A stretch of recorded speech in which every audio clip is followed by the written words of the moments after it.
आज की मुरली का सार है, मीठे बच्चे जी बाबा जी। जितना तुम बाप को याद करेंगे उतना तुम्हारा बुद्धि का ताला खुलता जाएगा। अभी बुद्धि जो है ना बंद हुई पड़ी है, इसमें कुछ भी घुसता नहीं है और सच तो बिल्कुल ही नहीं घुसता, क्योंकि आगे गंदगी है।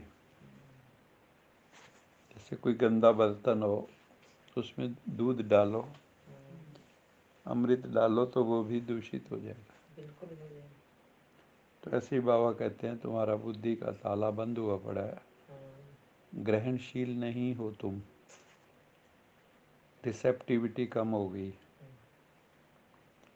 लेकिन जैसे सूक्ष्मता में जाके अपने को आत्मा समझ बाप को याद करोगे, बिंदु बिंदु को याद करेगा, बाकी सारा जगत भूल जाएगा। तो बाबा कहता है तुम्हारी बुद्धि प्रखर हो जाएगी, निखर जाएगी, उसका ताला खुल जाएगा।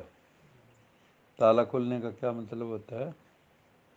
जैसे कोई खजाना हो, उसके बाहर ताला लगाओ, तो जब तक उसकी चाबी हमें ना मिले ताले की, तो हम खजाना तक नहीं पहुंच सकते। बिल्कुल। ऐसे ही बाबा ने हमें ज्ञान योग की चाबी दी है, और उसमें जो ताला लगा है बुद्धि में माया का ताला, वो अगर हम खोल देते हैं तो सुख शांति आनंद प्रेम ज्ञान शक्ति सब प्राप्त, ये सब खजाने हमें स्वतः ही मिल जाते हैं। बाबा कहते हैं जिन्हें घड़ी घड़ी शिव बाबा की याद भूल जाती है, वो हैं, कौन है वो?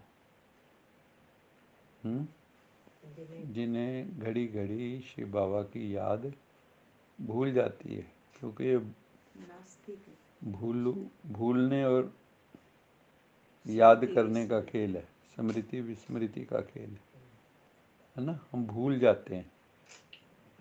जैसे आपने कहीं 100 रुपये रखे और आप भूल गए, तो आपको मिलते नहीं, जैसे ही स्मृति आती है वो मिल जाते हैं। तो वो तो वहीं पड़ा था पहले, जब भूले हुए थे तब भी वहीं पड़ा था, है ना। नोट तो जहाँ रखा था वहीं पड़ा था। ऐसे ही हम भूल जाते हैं। तो जैसे हम 100 रुपये तक नहीं पहुँच सकते, ऐसे ही बाबा कहता है जब भूल जाते हो तो सर्वोच्च खजानों का मालिक, सर्वोच्च परमात्मा सर्व खजानों का मालिक है, उस तक भी तुम पहुँच नहीं सकते। तो बाबा कहता है कई बच्चे हैं जिनको बार बार याद भूल जाती है, या याद करते नहीं, उनको कहेंगे अनलक्की बच्चे। क्या कहेंगे?